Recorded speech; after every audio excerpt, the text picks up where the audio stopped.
देखिए, एक तरफ तो बीजेपी के राज्यसभा प्रत्याशियों ने नामांकन दाखिल कर दिया है, लेकिन दूसरी तरफ बीजेपी नेताओं के बयान से कांग्रेस की टेंशन बढ़ गई है। मुख्यमंत्री डॉक्टर मोहन यादव का बड़ा बयान, कहा कि कांग्रेस का संकट बढ़ना ही है। ये मुख्यमंत्री ने कहा कि आखिर उनका संकट खत्म कहां होता है, संकट तो बढ़ना ही है। इधर पूर्व मंत्री भूपेंद्र सिंह ने भी कहा कि कांग्रेस के कई विधायक, कई नेता पार्टी छोड़ना चाहते हैं। अगर केंद्रीय नेतृत्व का आदेश हुआ तो तीसरी सीट भी बीजेपी के पास ही आएगी। बीजेपी विधायक अजय विश्नोई ने भी यही बात कही, कहा कि सामने वाला गोल खाड़ी छोड़ेगा तो बीजेपी गोल दागने से क्यों चूकेगी। पूर्व मंत्री राकेश सिंह ने कहा कि बीजेपी आगे बढ़ेगी तो कांग्रेस का संकट भी बढ़ेगा।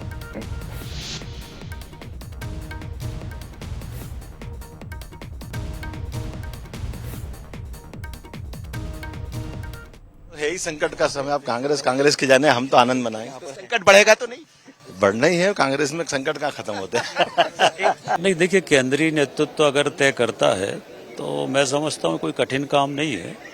और कांग्रेस में प्रत्याशी को लेकर जिस तरह की अंदरूनी नाराजी है उसको लेकर भी, और बाकी भी बहुत से लोग कांग्रेस छोड़ना चाहते हैं।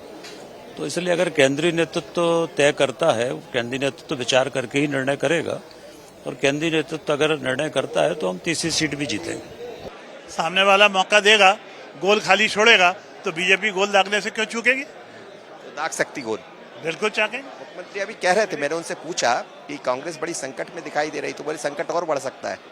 मैंने फिर कहा ना कि यदि गोल हमको खाली मिलेगा तो निश्चित रूप से गोल दागेंगे, और यदि गोल नहीं दागा तो हम खिलाड़ी किस बात के। भारतीय जनता पार्टी खिलाड़ी है, मैदान में जैसा दिखेगा वैसा गोल मारेगी। लेकिन मुख्यमंत्री जी कह रहे थे कि कांग्रेस के लिए संकट बढ़ सकता है। स्वाभाविक है कि भारतीय जनता पार्टी आगे बढ़ेगी तो संकट बढ़ेगा ही उनके लिए।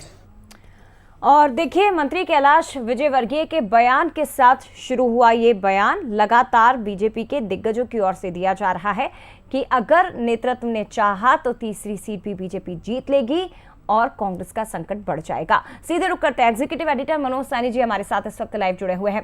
मनोज जी, कांग्रेस की मुश्किलें बढ़ाना या कम करना क्या बीजेपी के हाथ में है?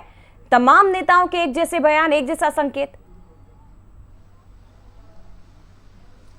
देखिए, बीजेपी के हाथ में नहीं है। कांग्रेस की दिक्कत तो कांग्रेस के भीतर से ही आ रही। बीजेपी तो उस गेंद का इंतजार कर रही जाया कि जरा सी लूज गेंद हुई तो फिर वो कमाल कर देगी। तो वही मुझे लग रहा है कि बीजेपी के भीतर तैयारियां हैं। लगातार हम देख रहे हैं, भारतीय जनता पार्टी के मुख्यमंत्री डॉक्टर मोहन यादव ने बात की, बंसल न्यूज से राकेश सिंह जी ने बात की, भूपेंद्र सिंह की बात करें या फिर पूर्व मंत्री बिश्नोई जी की बात करें, तो उनके बयानों से तो यही नजर आता है कि वो सिर्फ ये इंतजार कर रहे हैं कि जरा सी गलती कांग्रेस करेगी। लेकिन कांग्रेस के भीतर से भी इस तरह की खबरें आ रही है कि बहुत ज्यादा लोग खुश नहीं है मीनाक्षी नटराजन को टिकट दिए जाने के बाद। लेकिन टिकट किसने दिया है? टिकट दिया है राहुल गांधी ने, केंद्रीय नेतृत्व ने, तब उसका पालन भी करना पड़ेगा। तो यही इसीलिए आज बाड़ेबंदी करने की तैयारियां हैं कांग्रेस की। अभी थोड़ी देर बाद यानी शाम को बैठक होने जा रही कांग्रेस विधायक दल की। दोनों ही तरह की बैठक है, एक तरफ कांग्रेस विधायक दल की बैठक होगी, दूसरी तरफ भारतीय जनता पार्टी विधायक दल की बैठक सीएम हाउस में होने वाली। तो दोनों तरफ रणनीति बनेगी कि करना क्या है। क्या कांग्रेस यदि कोई लूज बॉल देती है तो उस पर 6 लगा दिया जाए, उसको बाउंड्री से बाहर कर दिया जाए, या फिर भारतीय जनता पार्टी के नेताओं से भी पूछा जाएगा कि क्या हम ऐसा आगे बढ़ सकते हैं। तो दोनों दलों की बैठक है, लेकिन बयान कहीं ना कहीं चिंता निश्चित रूप से बढ़ा रहे होंगे कांग्रेस की, क्योंकि बीजेपी पहले ऐसा कर चुकी है। आपने देखा था 2020 में जब सिंधिया के साथ तमाम सारे लोग और फिर और भी लोग आते रहे बीजेपी में छोड़ कर। और ये भी सही है कि कई बार सत्ता में जब नेता आते हैं तो उन्हें ऐसा लगता है कि आगे चलकर हमारा क्या भविष्य, क्या बीजेपी में कुछ भविष्य दिखता है, या किसी को टिकट नहीं मिलने वाली हो तो वो सोच सकता है। तो ऐसे तमाम तरह के विधायकों पर बीजेपी की नजर होगी, जैसे बयानों से लगता है। पर कुछ भी खेला हो जाए, ये सोमवार तक स्पष्ट हो जाएगा। आज शाम को जो बैठक होगी उसमें स्पष्ट हो जाएगा। पर एक फॉर्म है बीजेपी के पास, वो किसके लिए है ये बीजेपी बेहतर समझ रही होगी। यानी कि कांग्रेस अगर जरा सी भी ढील देगी तो बीजेपी मौका नहीं छोड़ेगी। फिलहाल बहुत धन्यवाद आपका मनोज जी, तमाम बातचीत हम तक पहुंचाने के लिए। तो बता दें आपको, तमाम नेता बीजेपी के जिनके एक जैसे बयान ही सुनाई दे रहे हैं।